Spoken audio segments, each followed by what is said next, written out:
دمشق کی عدالت کا بڑا فیصلہ، سابق صدر بشار الاسد کو سزائے موت۔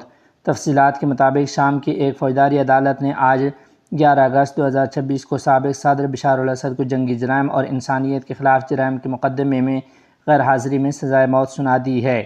عدالت نے بشار الاسد کو شہریوں کے منصوبہ بند قتل، تشدد، منمانی گرفتاریوں اور دیگر سنگین جرائم کا مجرم قرار دیا۔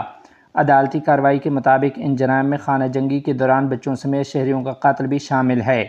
بشار الاسد دسمبر 2024 میں اقتدار سے معزولی کے بعد شام سے فرار ہو گیا تھا اور اس وقت روس میں موجود ہے۔ اسی وجہ سے ان کے خلاف مقدمے کی کارروائی ان کی غیر موجودگی میں ہوئی۔